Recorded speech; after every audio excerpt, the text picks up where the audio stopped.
পুলিশের সাবেক আইজি বেনজির আহমেদ ও তার পরিবারের সদস্যদের বিরুদ্ধে অবৈধ সম্পদ অর্জনের অভিযোগ তদন্ত করবে দুদক। এ বিষয়ে তদন্ত কমিটি গঠন করা হয়েছে।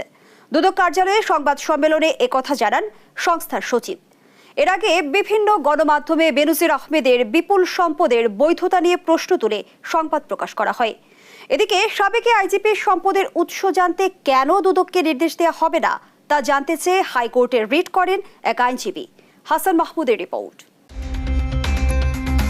পুলিশের সাবেক আইজিপি বেনজির আহমেদের বিপুল সম্পদের ফিরিস্তি প্রকাশিত হয় একাধিক গণমাধ্যমে।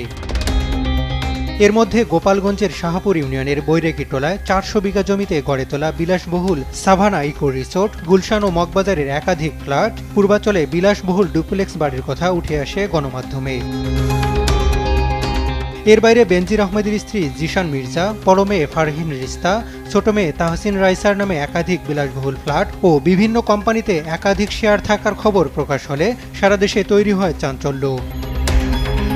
সবশেষ রোববার বেনজিরের সম্পদের বিষয়ে জানতে দুদকে আবেদনের কথা জানান ব্যারিস্টার সাইদুল হক সুমন। এরপর সোমবার তার সম্পদের উৎস সম্পর্কে অনুসন্ধান করতে হাইকোর্টে রিট করেন তিনি।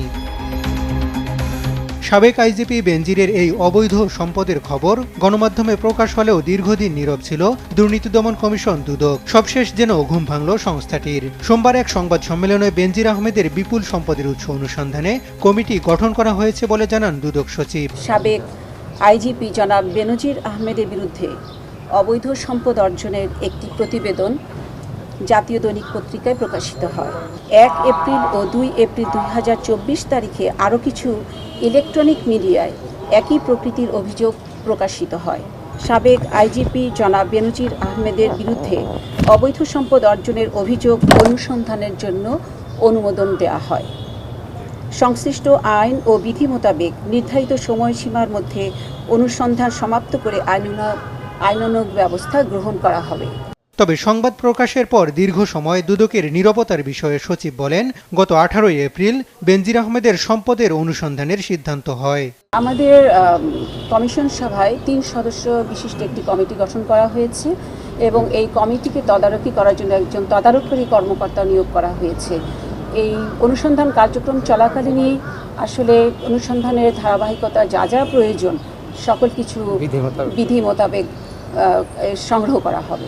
আমাদের 18 তারিখে সিদ্ধান্ত হয়েছে, কিন্তু আমাদের কিছু আপনারা জানেন মিনিটস তৈরি করতে হয়, কমিটি গঠনের একটা অফিস আদেশ করতে হয়, এই কাজগুলি করতে একটু সময় লাগে। এদিকে বেনজির আহমেদ ও তার পরিবারের বিপুল সম্পদের উৎস নিয়ে সংবাদ প্রকাশ করায় দেশ টিভির বিরুদ্ধে আইনি নোটিশ পাঠিয়েছেন সাবেক আইজিপির আইনজীবী।